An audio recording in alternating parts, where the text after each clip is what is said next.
नमस्कार, आप देख रहे हैं द अमर टाइम्स, देश प्रदेश का तेजी से उभरता हुआ न्यूज चैनल। आइए हम देखते हैं आज की खबर में क्या कुछ है खास। प्रयागराज महाकुंभ में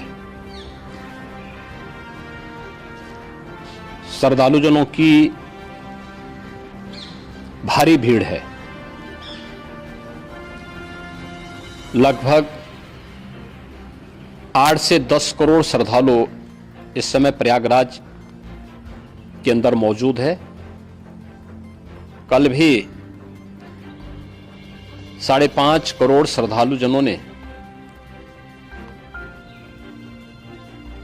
महाकुंभ का स्नान किया था। ये जो भारी दबाव श्रद्धालुजनों के कारण और श्रद्धालुओं के संगम नोच पर जाने के कारण वहां पर एक बना हुआ है, लेकिन पूरा प्रशासन मौके पे वहां मौजूद है। रात्रि को 1 से 2 बजे के बीच में अखाड़ा मार्ग पर, जहां पे अखाड़ों के अमृत स्नान के दृश्य से बैरिकेड्स भी किए गए थे, तो बैरिकेड्स को फांद करके आने में कुछ श्रद्धालु गंभीर रूप से घायल हुए हैं। उन्हें तत्काल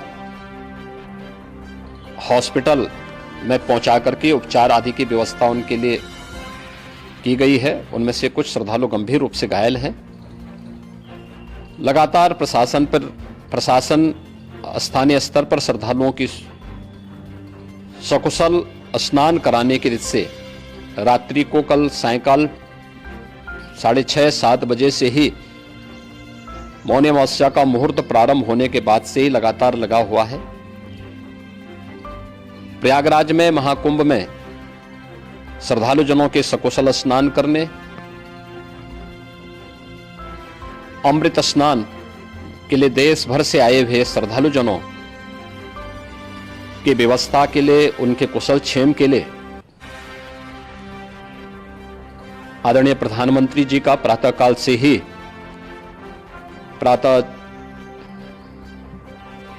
ही उनके लगभग 4 बार प्रधानमंत्री जी ने हालचाल लिया है।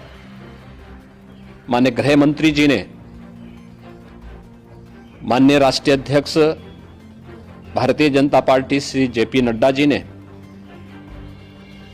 माननीय गृह मंत्री श्री अमित शाह जी ने भी, और प्रदेश की माननीय राज्यपाल श्रीमती आनंदीबेन पटेल जी ने भी लगातार जानकारी लेकर के सभी के कुशल क्षेम और सकुशल स्नान कराने के बारे में निरंतर रिपोर्ट ले रहे हैं।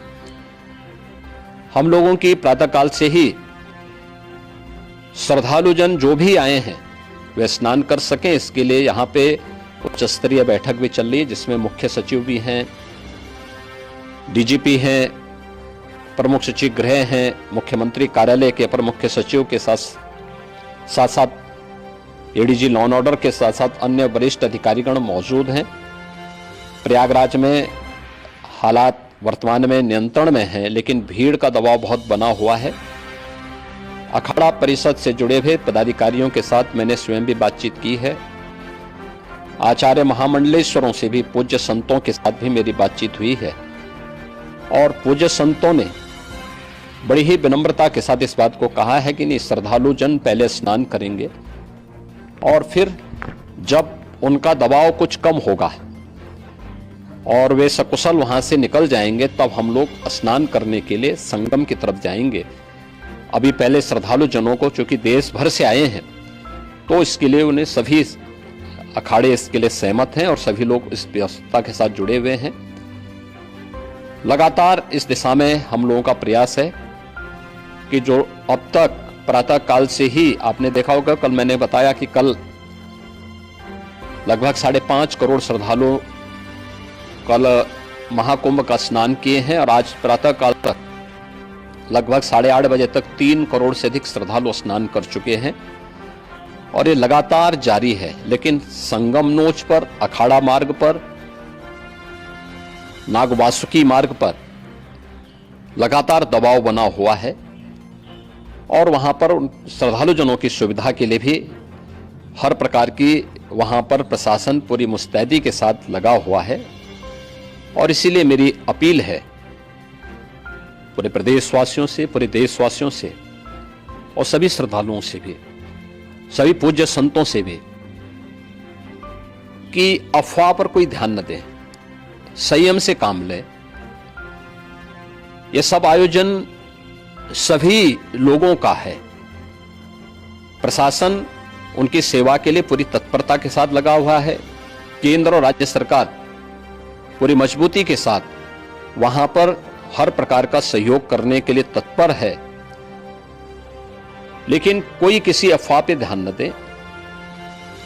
कोई भी व्यक्ति नकारात्मक अफवाह फैलाने का प्रयास करेगा, उस प्रकार से नुकसान हो सकता है। और जहां पर हैं आप, लगभग 15 से 20 किलोमीटर के दायरे में अस्थायी घाट बनाए गए हैं, उसमें कहीं भी वे स्नान कर सकते हैं। आवश्यक नहीं कि संगम नोच की तरफ ही आए, क्योंकि भीड़ देखते हुए, खासतौर पर जो बुजुर्ग हैं, बच्चे हैं, श्वास के रोगी हैं, उनको लंबी दूरी तय नहीं करनी चाहिए और जहां पर हैं वहीं पर आराम से पहले स्थिर होकर के कार्य करें, वहां पर रह करके। और जो नजदीक के घाट हैं, उसी नजदीक के घाट में स्नान करेंगे। सब गंगा जी के ही घाट हैं और गंगा जी के इस घाट में वही पुण्य प्राप्त होगा। ये मौनी अमावस्या है। मौनी अमावस्या में स्नान का महत्व है। संगम में स्नान का दबाव बहुत ज्यादा है, इसलिए सभी लोग अगर वहां पे इसमें अपना सहयोग करेंगे तो सकुशल हम सभी श्रद्धालु जनों को वहां पर स्नान करने में सफल होंगे। और फिर इसके उपरांत अमृत स्नान के लिए पूज्य संतों से भी, अखाड़ों से भी हम लोग अनुरोध करेंगे। जो घायल हैं, गंभीर रूप से घायल हैं, उनके उपचार की तत्परता के साथ व्यवस्था भी की गई है। उन सबके सकुशल स्वस्थ होने की भी हम कामना करते हैं। लेकिन मेरी अपील होगी कि कोई भी नकारात्मक ताना फैलाने दें और न किसी अफवाह पर विश्वास करें। स्थिति नियंत्रण में है। हाँ, दबाव जरूर है, क्योंकि मैंने आपको बताया कि प्रातः काल से सुबह 8:30 बजे तक 3 करोड़ से अधिक श्रद्धालु स्नान कर चुके हैं। और पूरे मेला क्षेत्र में अगर हम देखेंगे, प्रयागराज में हम देखेंगे तो लगभग 9 से 10 करोड़ श्रद्धालु इस समय वहां पर मौजूद है, जिसमें से 3 करोड़ यह वापस जा रहा है। इसके लिए रेलवे ने भी मेला स्पेशल लगाई हुई है। प्रातः काल से लगभग 40 मेला स्पेशल प्रयागराज स्टेशन से, जोशी स्टेशन से, अन्य स्टेशन से श्रद्धालुओं को लेकर के सकुशल स्नान कराने के बाद उनको लेकर के गंतव्य की ओर आगे बढ़ी है। और लगातार ये प्रक्रिया वहां पर आगे बढ़ाई जा रही है। होर्डिंग एरिया भी बनाए गए हैं। प्रशासन जो वहां पर डायरेक्शन दे, मुझे लगता है सब लोग उसका पालन करेंगे तो सकुशल, क्योंकि पूरा दिन भर देर रात्रि तक अमृत स्नान का मुहूर्त है। मौनी अमावस्या का जो मुहूर्त है पूरे रात्रि भर है, इसलिए ये नहीं हो केवल इस पे कि हम अभी स्नान करेंगे। आवश्यक नहीं, कभी भी आप स्नान कर सकते हैं। तो उस पर जरूर सभी से मेरी विनम्र अपील होगी कि वे लोग उस पर सहयोग करेंगे तो सकुशल सभी को स्नान कराने में और सकुशल इस महापर्व को आयोजित करने में प्रशासन को और शासन को मदद मिलेगी। आज के समाचार में बस इतना ही। हम मिलते हैं दूसरी खबर में। तब तक आप देखते रहिए दामर टाइम्स। हमारे न्यूज चैनल को लाइक, शेयर, सब्सक्राइब करना ना भूलें। हम मिलते हैं दूसरी खबर में। तब तक के लिए धन्यवाद।